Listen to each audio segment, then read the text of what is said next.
بسم اللہ الرحمن الرحیم۔ السلام علیکم، میں شجیع اللہ فراست۔ آپ دیکھ رہے ہیں نیشنل اور انٹرنیشنل نیوز پر مشتمل 4 ٹی وی کا خصوصی خبرنامہ دنیا بھر سے، یعنی خبریں آپ کی نظر سے۔ سب سے پہلے ہیڈ لائنز۔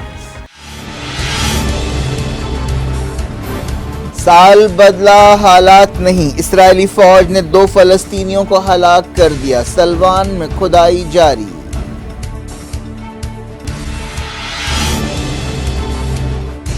اسرائیل نے دمشق ایئرپورٹ پر کیے تازہ حملے، 4 فائٹرز ہلاک، 2 سیرین سپاہی شامل۔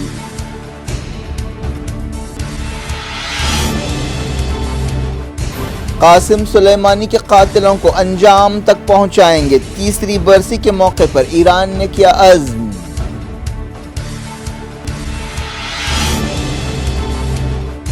ایران میں نیو ایئر پارٹی پر دھاوا، حالت نشہ میں کئی گرفتار، فٹ بال پلیئرز بھی شامل۔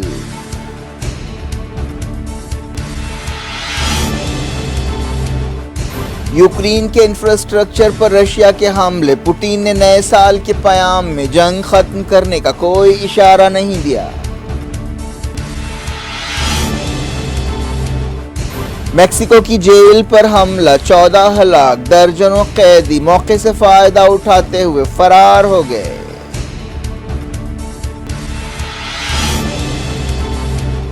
سلطان پوری واقعے کے تمام ملزمین 3 دن کے پولیس ریمانڈ میں، چشمدید گواہوں نے کہا حادثہ نہیں ہو سکتا، ماں نے لگایا ریپ کا الزام۔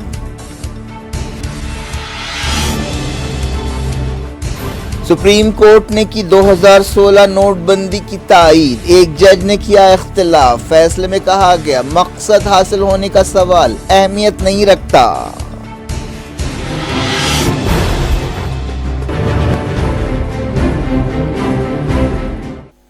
ہیڈ لائنز آپ نے دیکھی، اب خبروں کی تفصیل کی طرف آپ کو لیے چلتے ہیں۔ اسرائیلی فوج نے مغربی کنارے کے جنین شہر میں سال کے پہلے ہی دن ایک دھاوا کرتے ہوئے 2 فلسطینیوں کو ہلاک کر دیا۔ یہ واقعہ جنین کے کفرگان گاؤں میں پیش آیا، جہاں بحق فلسطینیوں میں سے ایک کی پہچان 21 سالہ محمد سمر کی حیثیت سے کی گئی ہے، جو قریبی ٹاؤن یامون کا رہنے والا ہے۔ اس فلسطینی کے سینے پر گولی ماری گئی۔ دوسرے جاں بحق فلسطینی کی پہچان 17 سالہ فوز محمود کی حیثیت سے کی گئی ہے، جو پیٹ اور ران پر گولی لگنے کی وجہ سے جاں بحق ہو گیا۔ 8 دوسرے فلسطینی بھی زخمی ہوئے، جن میں سے بعض کی حالت نازک ہے۔ اسرائیلی فوج نے 2 فلسطینی شہیدوں کے گھر گرا دیے، اور جب یہ کارروائی شروع کی گئی وہاں پر جھڑپ ہوئی۔ اسرائیلی فوج کا الزام ہے کہ ان دونوں فلسطینیوں نے ایک چیک پوائنٹ کے قریب فائرنگ کی تھی، جس کے نتیجے میں ایک اسرائیلی آفیسر ہلاک ہوا تھا۔ سال 2022 شروع ہونے کے بعد سے اب تک 224 فلسطینی اسرائیلی کارروائیوں میں جاں بحق ہوئے ہیں، ان میں سے 59 کا تعلق جنین سے بتایا گیا ہے۔ یہ سال یعنی 2022 سال 2016 کے بعد سے ہلاکتوں کے اعتبار سے سب سے خطرناک سال ثابت ہوا ہے۔ اسرائیلی فوج نے ایک بیان میں کہا ہے کہ 2 فلسطینیوں کے مکانات گرانے کے لیے ایک آپریشن کیا جا رہا تھا جب اس پر حملہ کیا گیا۔ غزہ کی حکمراں حماس نے کہا کہ ایک جاں بحق فلسطینی فوز محمد حماس کا رکن تھا۔ سوشل میڈیا پر کئی ویڈیو سامنے آئے ہیں جن میں دیکھا جا سکتا ہے کہ گھروں کو گرایا جا رہا ہے۔ اسرائیل اکثر اس طرح کی کارروائیاں کرتے ہوئے فلسطینیوں کو اجتماعی سزا دے رہا ہے۔ ایسے اندیشے ظاہر کیے جا رہے ہیں کہ نتن یاہو کی موجودہ میعاد بہت خطرناک ثابت ہو سکتی ہے۔ نتن یاہو کی لوکٹ پارٹی نے حکومت بنانے کے لیے انتہائی کٹر پارٹیوں کے ساتھ ایک اتحاد بنایا ہے، اور یہ اسرائیل کی تاریخ کا سب سے زیادہ کٹر اتحاد بتایا جا رہا ہے۔ اسرائیلی فوج نے سلوان میں کھدائی کی کارروائیاں جاری رکھیں، فلسطین انفارمیشن سینٹر نے یہ بات بتائی۔ ایکسپرٹس کا کہنا ہے کہ اس طرح کی کھدائی کی کارروائیاں علاقے کو یہودی رنگ دینے کی کوششوں کا حصہ ہے۔ مغربی کنارے میں الگ الگ آپریشنز کرتے ہوئے اسرائیلی فوج نے کئی فلسطینیوں کو گرفتار کر لیا۔ بات یوکرین کی، رشیا کے ڈرونز نے سال 2023 میں بھی اپنی کارروائیاں جاری رکھیں اور انفراسٹرکچر کو نشانہ بنایا۔ صدر ولادیمیر پوٹین نے ایسا کوئی اشارہ نہیں دیا کہ وہ یوکرین میں حملے کم کریں گے۔ دوسری طرف نئے سال کے موقع پر یوکرین کے صدر وولودیمیر زیلنسکی نے اپنی فوجوں اور عوام کی تائید کی۔ انہوں نے کہا کہ ڈرونز، میزائلز اور دوسرے ہتھیاروں سے حملہ آوروں کی کوئی مدد نہیں ہوگی۔ نئے سال کے موقع پر پوٹین نے بھی خطاب کیا اور اس بات کا کوئی اشارہ نہیں دیا کہ وہ آنے والے کچھ دنوں میں جنگ ختم کریں گے یا حملے کم کریں گے۔ یوکرین کے دارالحکومت کیو اور دوسرے مقامات پر سائرنوں کی آوازیں گونجتی رہی۔ یوکرین نے کہا کہ اس کی ایئر ڈیفنس نے سال کے پہلے دن 22 میزائلز اور ڈرونز کو مار گرایا۔ رشیا نے کل رات یوکرین پر 40 سے زیادہ ڈرونز سے حملے کیے۔ بعض جگہوں سے ہلاکتوں کی بھی خبریں ملی ہیں۔ نیٹو کے ایک سابق جنرل نے پیش قیاسی کی ہے کہ 2023 کے درمیانی مہینوں میں جنگ بندی ہو سکتی ہے۔ ہانس لوتھر نے جرمن میڈیا سے بات چیت کرتے ہوئے کہا کہ مجھے امید ہے کہ دونوں فریق اس سال موسم گرما میں سیز فائر کریں گے۔ جنگ کے 313 دن پورے ہو گئے ہیں۔ اسرائیل نے دمشق ایئرپورٹ پر تازہ حملے کیے جن میں 4 فائٹرز ہلاک ہو گئے۔ ان میں 2 سیرین سپاہی شامل ہیں۔ سیریا کے حالات پر نظر رکھنے والی ایک تنظیم نے جو لندن سے کام کرتی ہے یہ بات بتائی۔ یہ 7 مہینے میں اس طرح کا دوسرا حملہ ہے جب دمشق ایئرپورٹ کو نشانہ بنایا گیا۔ ایسا الزام ہے کہ دمشق ایئرپورٹ پر حزب اللہ اور ایران کے فائٹرز موجود ہیں۔ یہ حملہ رات 2 بجے کے آس پاس کیا گیا جس کی وجہ سے ایئرپورٹ کا کام متاثر ہوا۔ اسرائیل اکثر سیریا میں ایسے حملے کرتا ہے جن کا مقصد ایران اور حزب اللہ کے ٹھکانوں کو نشانہ بنانا ہوتا ہے۔ سیریا کی سرکاری نیوز ایجنسی سانا نے حملے کو کنفرم کیا۔ اسرائیل کی طرف سے کوئی بیان نہیں دیا گیا۔ 10 جون کو اسرائیلی حملے میں ایئرپورٹ انفراسٹرکچر کو نقصان پہنچایا گیا تھا۔ 2 ہفتوں تک ایئرپورٹ پر مرمتی کام ہوتا رہا تھا۔ نتن کی نئی میعاد کے لیے وزیر اعظم بننے کے بعد یہ سیریا میں اس طرح کا پہلا حملہ ہے۔ یمن کے سعدہ صوبے میں سعودی عرب کے تازہ حملوں میں تقریباً 20 سویلین زخمی ہو گئے۔ المسیرہ ٹیلی ویژن چینل نے مقامی لوگوں کے حوالے سے یہ بات بتائی۔ زخمیوں میں افریقن ریفیوجیز بھی شامل ہیں۔ سعودی عرب 2015 سے یمن میں حملے کر رہا ہے۔ ایران نے کہا ہے کہ وہ جنرل قاسم سلیمانی کی ہلاکت کے معاملے کو انجام تک پہنچا کر رہے گا۔ ایرانی وزارت خارجہ کے ترجمان ناصر کنانی نے اپنی پریس بریفنگ کے دوران کہا کہ ایران اور اس کے اتحادی قاسم سلیمانی کی ہلاکت میں امریکہ کے رول کو ثابت کرنے کے لیے کام کر رہے ہیں۔ یہ قانونی لڑائی ملکی، علاقائی اور عالمی عدالتوں میں پوری طاقت سے لڑی جا رہی ہے۔ جنرل قاسم سلیمانی کو جو ریولیوشنری گارڈز کی قدس فورس کے کمانڈر تھے، امریکہ نے 3 جنوری 2020 کو عراق ایئرپورٹ کے باہر ایک ڈرون حملے میں ہلاک کیا تھا۔ ان کے ساتھ حشد الشعبی کے کمانڈر ابو مہدی المہندس بھی ہلاک ہوئے تھے۔ ایرانی ترجمان نے کہا کہ سابق امریکی صدر ڈونلڈ ٹرمپ کے خلاف قاسم سلیمانی کی ہلاکت کے سلسلے میں قانونی کارروائی ہونی چاہیے اور اس سے انسانیت کا بھلا ہوگا۔ انہوں نے کہا کہ امریکہ نے قاسم سلیمانی کو قتل کیا اور وہ قانونی اعتبار سے اپنے اس جرم کے لیے جواب دہ ہے۔ ایران کے سپریم لیڈر سید علی خامنائی نے امریکہ، اسرائیل اور ان کے اتحادیوں کے خلاف مزاحمت کو مضبوط بنانے میں قاسم سلیمانی کے رول کی تعریف کی۔ انہوں نے قاسم سلیمانی کے رشتہ داروں سے تہران میں ملاقات کرتے ہوئے کہا کہ شہید قاسم سلیمانی نے مزاحمتی محاذ میں ایک نئی روح پھونکی۔ اس موقع پر انہوں نے سائنس اور ٹیکنالوجی میں آگے بڑھنے کی ضرورت پر زور دیا۔ ایران میں نئے سال کے موقع پر ایک پارٹی پر دھاوا کرتے ہوئے کئی لوگوں کو گرفتار کر لیا گیا ہے جن میں فٹ بال کھلاڑی بھی شامل ہیں۔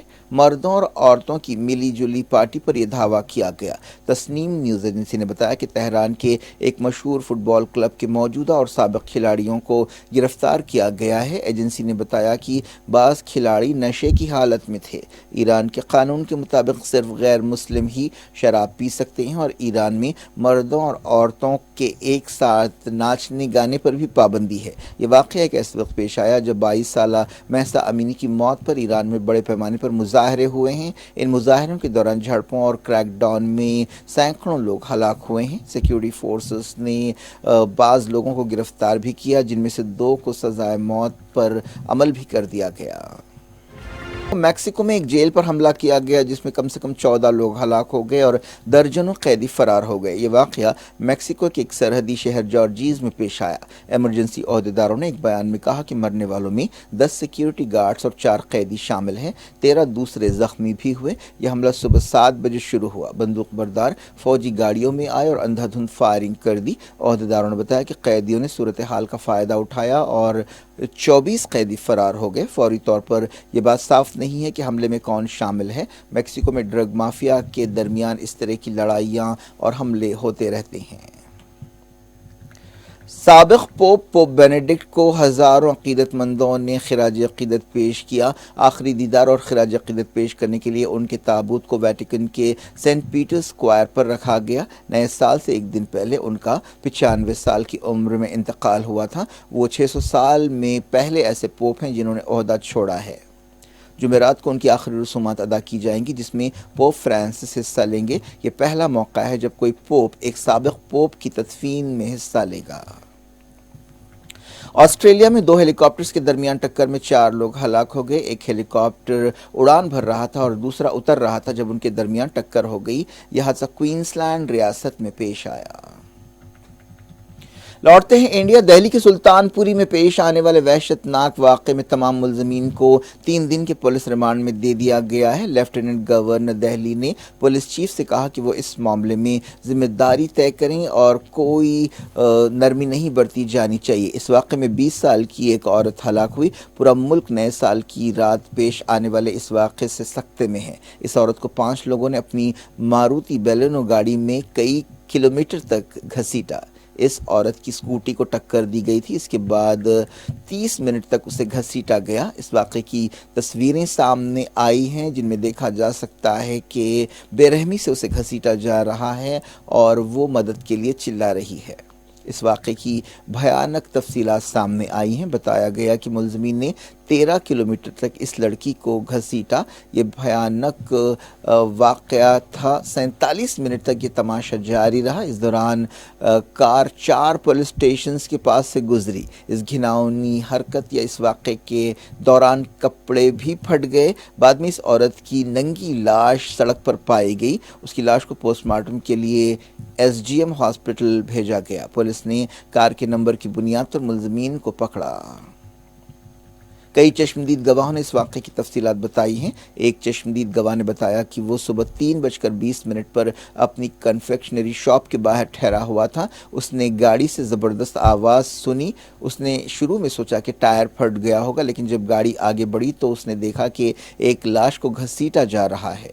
کچھ دیر بعد کار نے یو ٹرن لیا، تب بھی عورت کی لاش پھنسی ہوئی تھی۔ اس نے کہا کہ میں نے کئی مرتبہ گاڑی روکنے کی کوشش کی لیکن گاڑی نہیں روکی گئی۔ اس چشمدید گواہ نے، جس کا نام دیپک دھیا بتایا گیا، کہا کہ یہ حادثہ بالکل نہیں ہو سکتا۔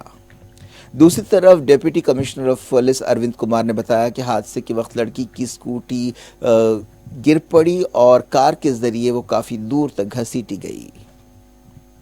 متاثرہ لڑکی کی ماں نے الزام لگایا کہ ان لوگوں نے اس پر جنسی حملہ کیا کیونکہ وہ ننگی پائی گئی۔ اس معاملے کی سنگینی کو دیکھتے ہوئے ویمنز کمیشن کی چیئرپرسن ریکھا شرما نے دہلی کے پولیس کمشنر کو ایک خط لکھتے ہوئے ایک مقررہ وقت میں مکمل چھان بین کا مطالبہ کیا۔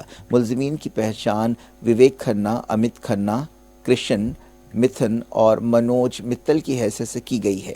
یہ کار امت کھنہ کے ایک دوست کے رشتہ دار کی ہے۔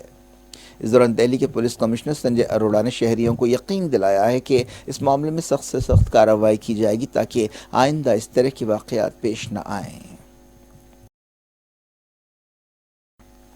سپریم کورٹ نے 2016 کے نوٹ بندی فیصلے کی تائید کی ہے اور کہا ہے کہ یہ بات کوئی اہمیت نہیں رکھتی کہ کیا نوٹ بندی کے مقصد حاصل کیے گئے۔ 4-1 کے اکثریتی فیصلے سے سپریم کورٹ نے یہ اعلان کیا۔ ایک جج نے نوٹ بندی فیصلے سے، یعنی نوٹ بندی کا جو فیصلہ مودی حکومت نے کیا تھا، اس سے اختلاف کیا اور اسے غیر قانونی قرار دیا۔ دستوری بینچ نے کہا کہ مرکزی حکومت کا 8 نومبر 2016 کا فیصلہ درست ہے اور فیصلہ سازی کے عمل میں خامی نہیں نکالی جا سکتی۔ حکومت نے اچانک 500 روپے اور 1000 روپے کے نوٹ بند کر دیے تھے۔ مرکزی حکومت نے کہا کہ اس نے ریزرو بینک آف انڈیا کے ساتھ صلاح مشورے کے بعد یہ قدم اٹھایا۔ صلاح مشورے کا یہ عمل 6 مہینوں تک چلتا رہا۔ 4 ججوں نے اپنے فیصلے میں اس بات کا ذکر کیا کہ آر بی آئی اور حکومت نے صلاح مشورے کے ساتھ یہ فیصلہ کیا۔ جج بی وی ناگا رتنا نے فیصلے سے اختلاف کرتے ہوئے کہا کہ نوٹ بندی غیر قانونی تھی، لیکن انہوں نے یہ بات مانی کہ اب سٹیٹس کو بحال نہیں کیا جا سکتا۔ انہوں نے کہا کہ یہ قدم پارلیمنٹ کے ذریعے اٹھایا جانا چاہیے تھا۔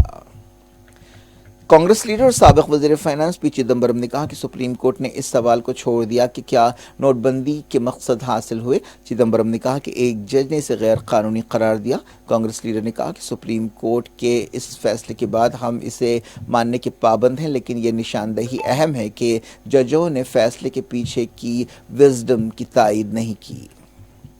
پنجاب کے چیف منسٹر بھگونت مان کی رہائش گاہ کے قریب ایک بم پایا گیا ہے۔ اس واقعے کے بعد فوج بھی حرکت میں آ گئی اور تحقیقات شروع کر دی۔ اس خبر کے ملنے پر فوری بم کو ناکارہ بنانے والے اسکواڈ کو بھیجا گیا۔ جس مقام پر یہ بم ملا اس سے کچھ دوری پر چیف منسٹر ہریانہ کی بھی رہائش گاہ ہے۔ کیا کچھ ہو رہا ہے آپ کی دنیا میں؟ آخر میں ہیڈ لائنز دنیا بھر سے ایک بار پھر دیکھتے ہیں۔ سال بدلا حالات نہیں، اسرائیلی فوج نے 2 فلسطینیوں کو ہلاک کر دیا، سلوان میں کھدائی جاری۔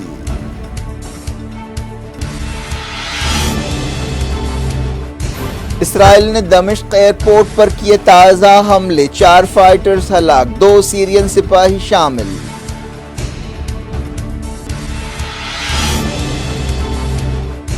قاسم سلیمانی کے قاتلوں کو انجام تک پہنچائیں گے، تیسری برسی کے موقع پر ایران نے کیا عزم۔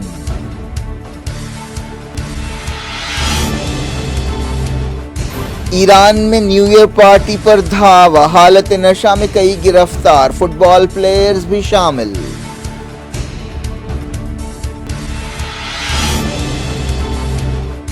یوکرین کے انفراسٹرکچر پر رشیا کے حملے، پوٹین نے نئے سال کے پیام میں جنگ ختم کرنے کا کوئی اشارہ نہیں دیا۔ میکسیکو کی جیل پر حملہ، 14 ہلاک، درجنوں قیدی موقع سے فائدہ اٹھاتے ہوئے فرار ہو گئے۔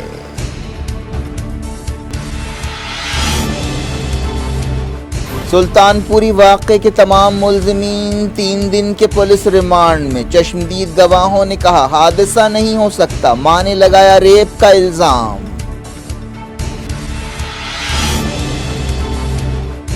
سپریم کورٹ نے کی 2016 نوٹ بندی کی تائید، ایک جج نے کیا اختلاف، فیصلے میں کہا گیا مقصد حاصل ہونے کا سوال اہمیت نہیں رکھتا۔